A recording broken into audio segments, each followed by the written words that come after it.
Sakhi, the House of Kanchi Weaves, Telangana, Andhra Pradesh.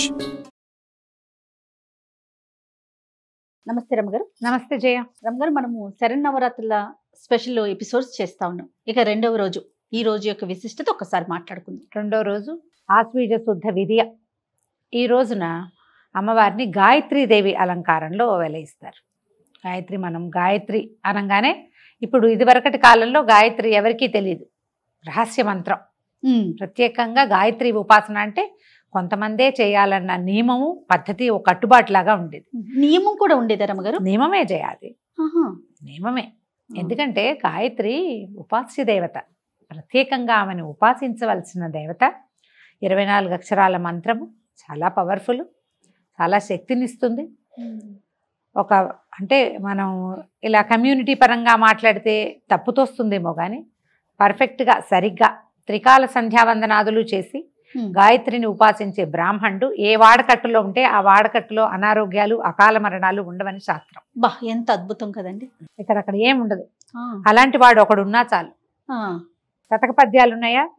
అప్పిచ్చువాడు వైద్యుడు, నెప్పుడు ఎడతెగక పారు నేరును ద్విజుడును, చొప్పడిన యూరనుండుము చొప్పడకుండినట్టి యూరు చొరకము సుమతి. ఎక్కడైతే అప్పిచ్చేవాడు వైద్యుడు, ఎప్పుడూ ప్రవహించే ఏరు ద్విజుడు, బ్రాహ్మణుడు ఉన్న ఊరికి వెళ్ళు, లేకపోతే ఆ ఊర్లో వెళ్ళకు అని చెప్పారు. శతకకారుడు చెప్పాడు. ద్విజుడు ఇలా, ద్విజుడు అంటే బ్రాహ్మడు అంటే ఊరికే మేము బ్రాహ్మిన్స్ అని చెప్పేవాళ్ళు కాదు. ద్విజుడు 2 సార్లు పుట్టినవాడు అంటే వాడికి యజ్ఞోపవీతం ఉండాలి. ఆ బ్రాహ్మణుడికి ఆ యజ్ఞోపవీతానికి అనుసంధాన దేవత అయిన సంధ్యాదేవత గాయత్రిని ఉపాసించాలి. అతను గాయత్రి ఉపాసన గనక చేస్తే అసలు ఆ బ్రహ్మవర్చస్సే వేరు. 3 పూట్ల త్రికాలము సహస్ర గాయత్రి చేసే వాళ్ళ వెలుగే వేరుగా ఉంటుంది. అలాంటి వాళ్ళు ఉన్న వాడకట్లో వాళ్ళు అందరూ ఆరోగ్యంగా ఉంటారు. చనిపోక తప్పదు కదా జయ, అంతే కదా. మరణము శాశ్వతమైంది, అనివార్యమైంది, అది తప్పదు. అకాల మరణాలు అవి ఉండవు. ఎవరు చేస్తారో వాళ్ళకి కూడా ఇప్పుడు పూర్వకర్మానుభవం ఎంతో కొంత మనం అనుభవిస్తాం, అది తప్పదు. వాళ్ళకైనా, ఉపాసించే వాడికైనా, చుట్టుపక్కల వాళ్ళకైనా. కానీ అకాలంగా ముంచుకొచ్చేవి అలాంటి వాళ్ళ మొహం చూస్తే పోయేది. ఇది వరకటి కాలంలో మనకి నియమం తప్పటం అనేది ఒక విధానంగా అయింది. కలికాలంలో ఉన్నాం కదా మనం. ఇక ఏ నియమం తప్పినా గాయత్రి అంత పవర్ఫుల్ దేవత. ఈ గాయత్రిని ఎలా ఉపాసిస్తాము? సూర్యుడితో పాటు ఉపాసన చేస్తారు.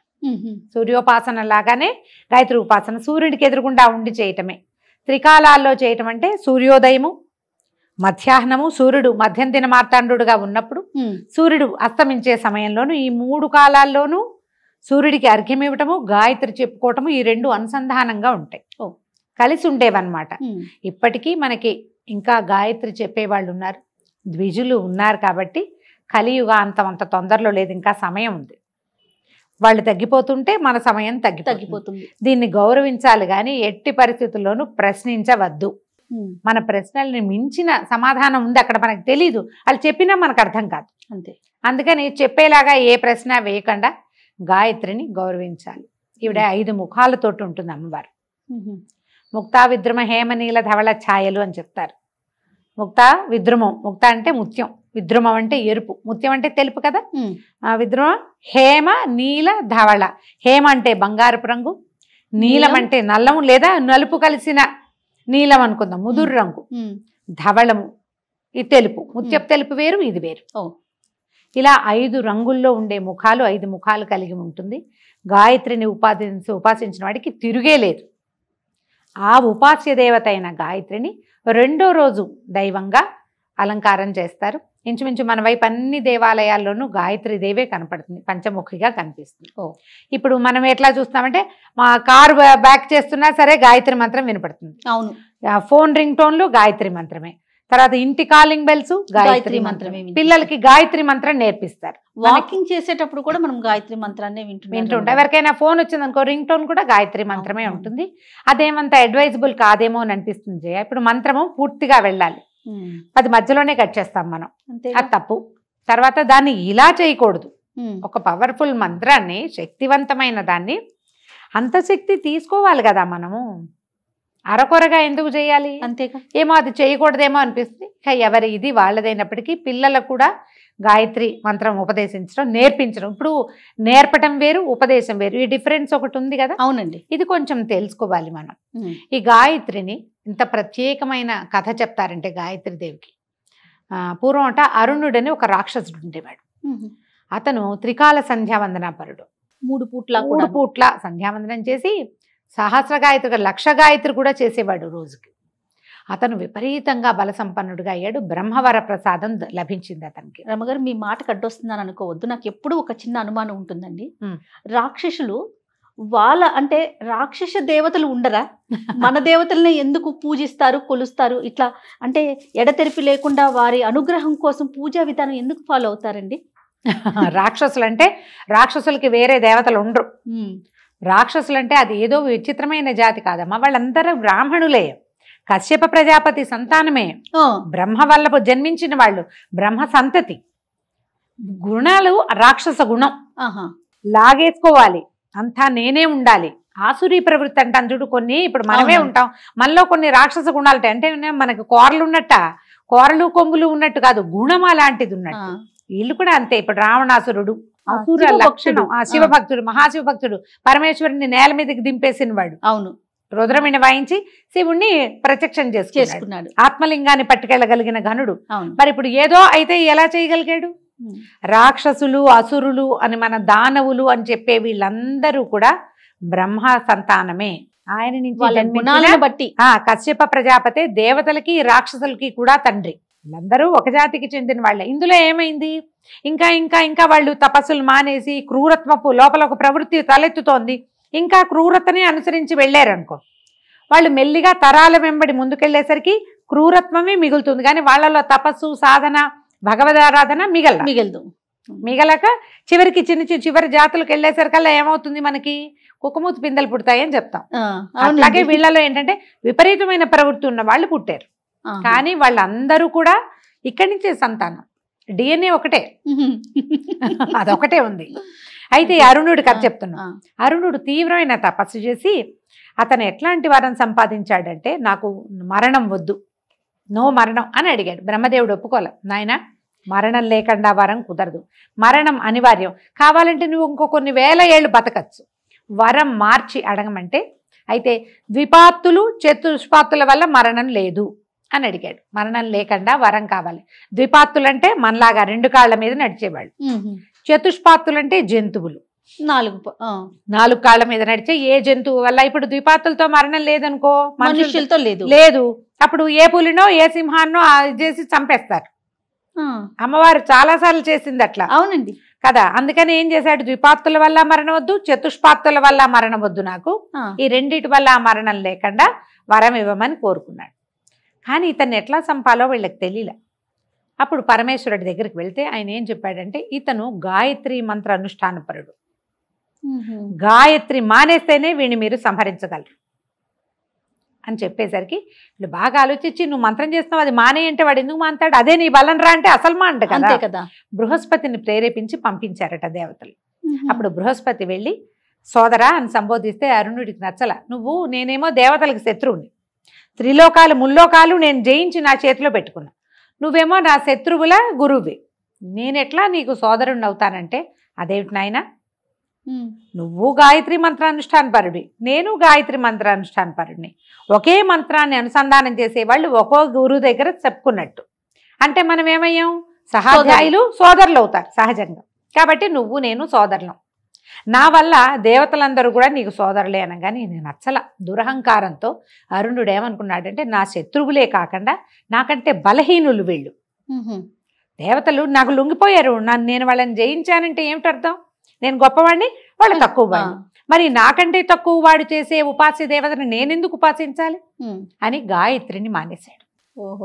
గాయత్రి ఎప్పుడైతే మానేడో బలహీనపడిపోయాడు. దేశంలో ధర్మం బలహీనపడ్డానికి గాయత్రి మానేయటమే కారణం. వ్యక్తి ఒకడి దగ్గర నుంచే బలహీనుడైపోయాడు. ముల్లోకాలు జయించిన వాడు ఒక్కసారిగా మరణానికి ఆసనుడైపోయాడంటే ఏమిటి అర్థం?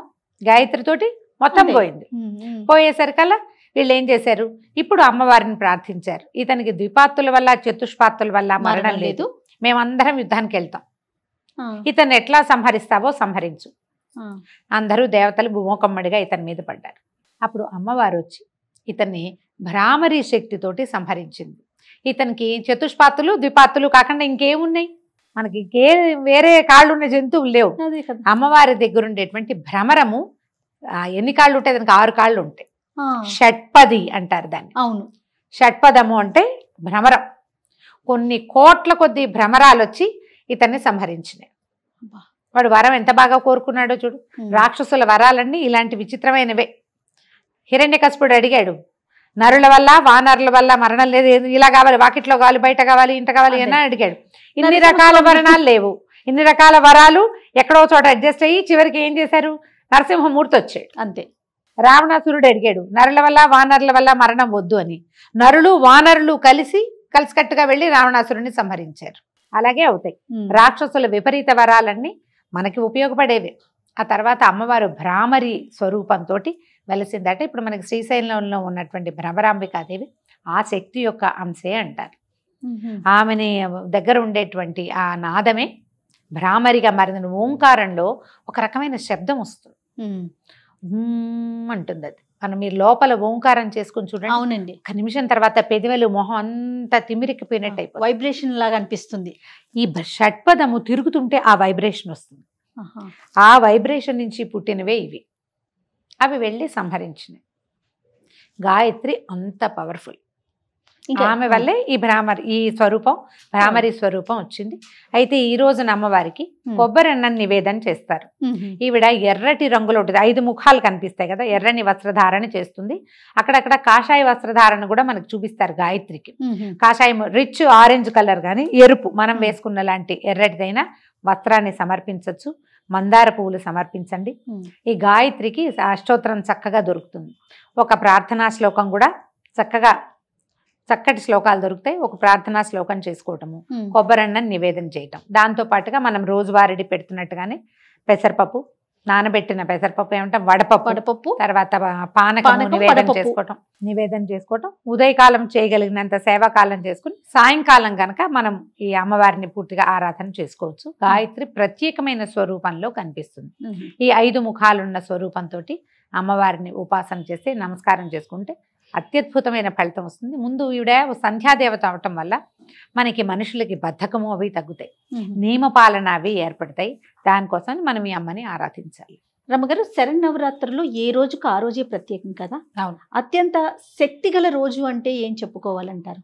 దుర్గాష్టమి చెప్పాలి. అష్టమి అనండి. అష్టమి అమ్మవారు ఆ రోజు జన్మించిందని చెప్తారు. అష్టమి నాడు అంటే అప్పటిదాకా సాత్విక స్వరూపాల్లో కనపడుతున్న అమ్మ తీవ్ర రూపం దాల్చింది దుర్గా అష్టమి రోజు, అష్టమి నాడు. అక్కడి నుంచి చూడు, అష్టమి నవమి నాడు పూర్తిగా అమ్మవారు ఒక విపరీతమైన స్వరూపంలోకి వచ్చేసింది. ఇక ఇవన్నీ చూడు, సాత్విక రూపాలు బాల, గాయత్రి, కాత్యాయని, మహాలక్ష్మి, సరస్వతి సాత్విక రూపాల్లో కనిపిస్తుంది. ఆమె ప్రయత్నం చేసింది సాత్విక రూపాలలో రాక్షసుల్ని సంహరించడానికి, దుష్ట శిక్షణ చేయడానికి ప్రయత్నం చేసింది.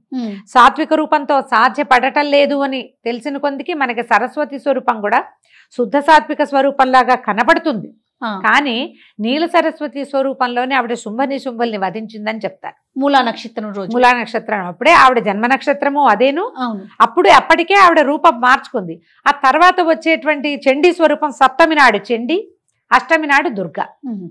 క్రమంగా చూడు, దుర్గాకి వచ్చేసరికల్లా తీవ్రమైన స్వరూపం వచ్చేస్తుంది. అంటే ఏమైనా సరే వీళ్ళని పూర్తిగా అణచాలంటే సంహరించాల్సిందే. దానికోసమని ఇలాంటి సంహార శక్తిగా రూపం దాల్సిందేనని భావించి అక్కడికి స్వరూపం పూర్తిగా మార్చుకుంది. మనం ఎక్కడ చూసినా పవర్ఫుల్ స్వరూపము, శక్తి స్వరూపిణిగా కనపడుతుందంటే దుర్గా స్వరూపమే. సంతోషం గారు, నమస్తే. నమస్తే జయ. Anchor's dress courtesy by Saki.